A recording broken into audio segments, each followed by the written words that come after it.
how are you doing? This is Pastor Cheryl.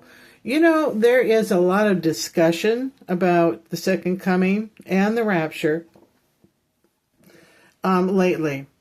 And you say, well, when is it going to happen?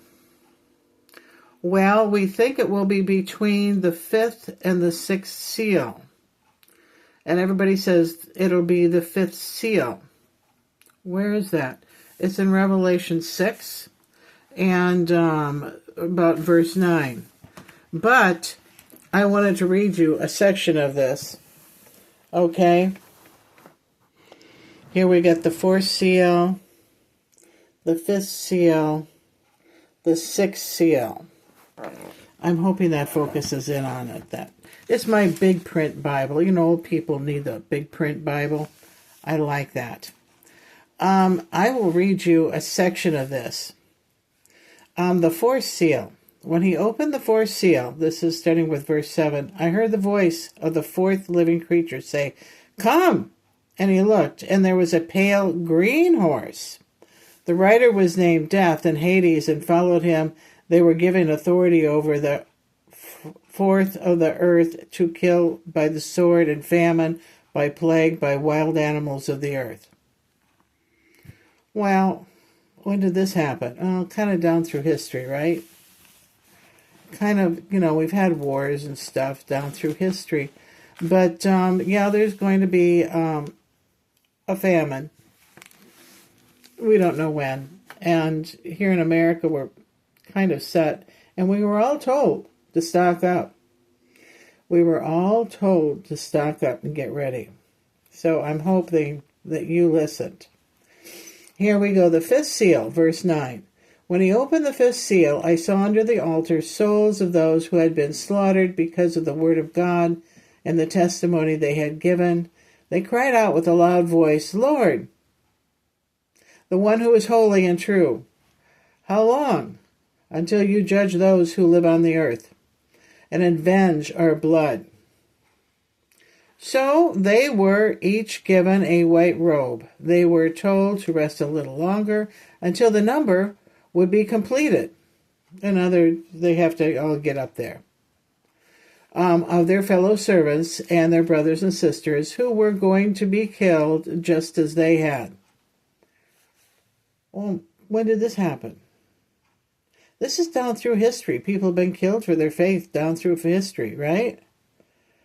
But apparently there's going to be some mass killings somewhere of Christians. That's going on in Africa right now. The African people that are Christians are shoved into their church buildings, and the buildings are set on fire, or their heads are chopped off. What's this going on? It's political. It's a political thing.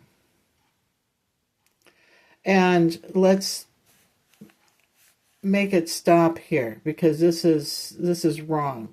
I don't know what we could do, but, you know, we'll think of something.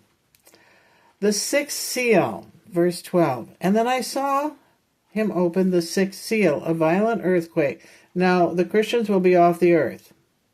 We won't be around for this. I saw a violent earthquake occurred. The sun turned black like sackcloth made of hair. The entire moon became like blood.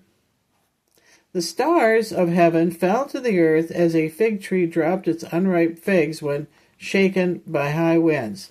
The sky was split apart like a scroll being rolled up, and every mountain and island was moved from its place.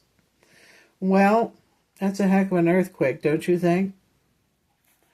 Yeah, that's a heck of an earthquake.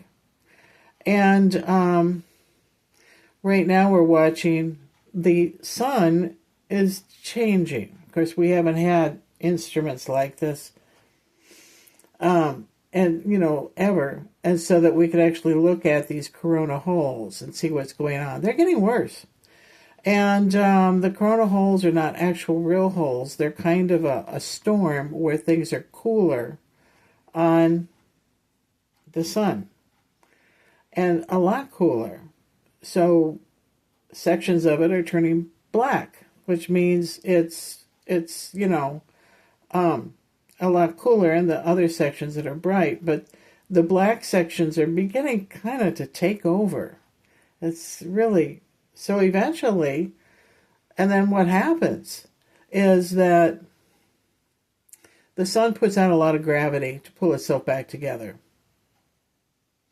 It pulls and tugs on the other planets, including us. And then we end up with the earthquakes and the volcanic stuff and the extreme weather. And this goes on and on. And we will be off the earth when the big major earthquake happens. We'll be raptured out of here. Because, remember, God was asked to avenge the killings of these Christians. And, karma happens.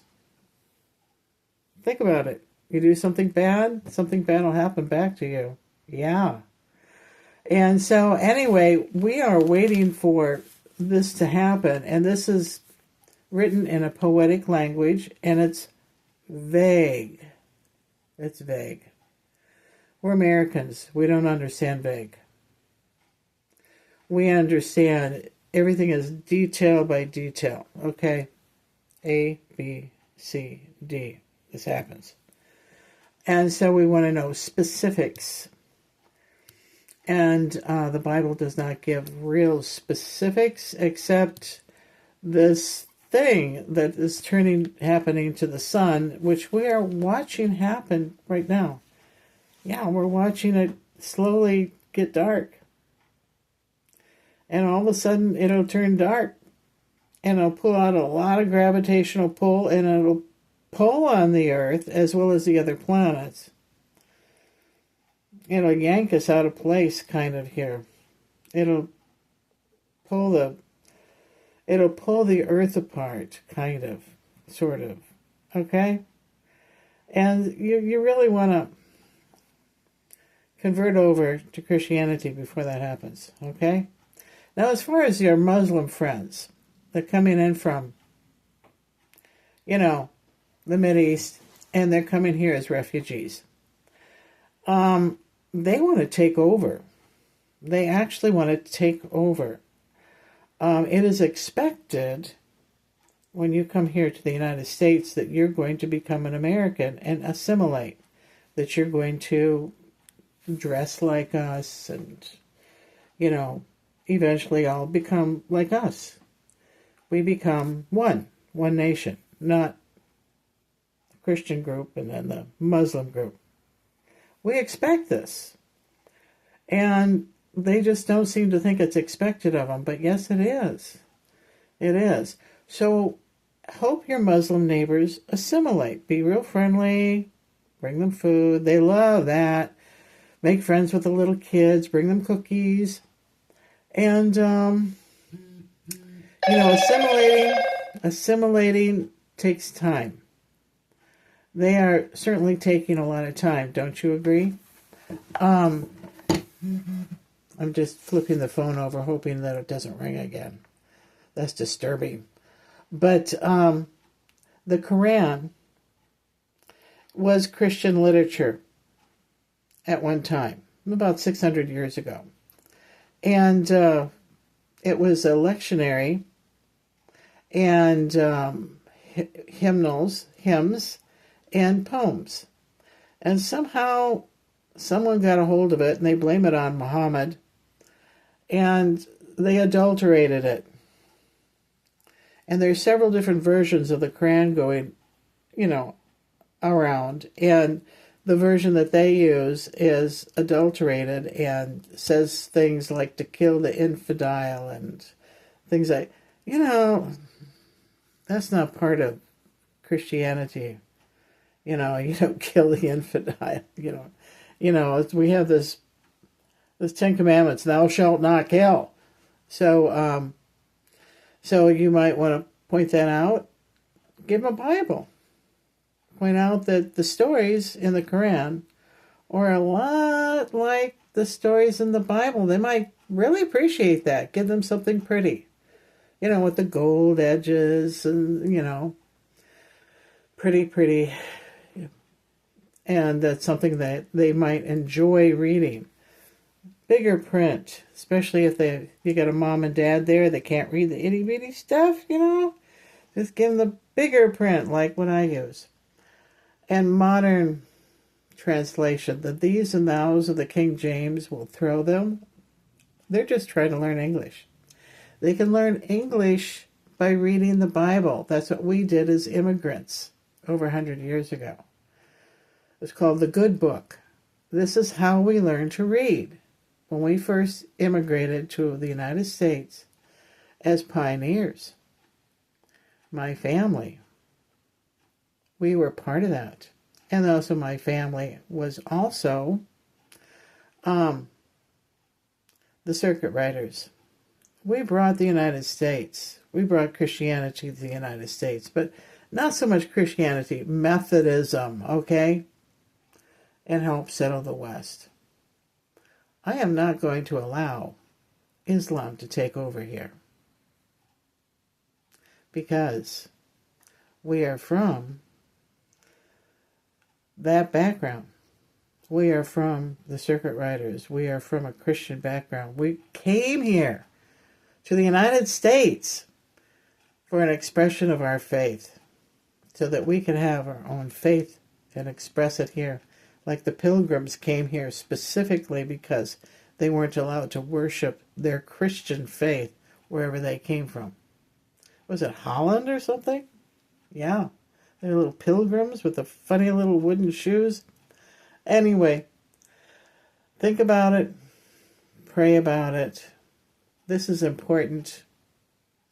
And I will see you tomorrow. Bye-bye.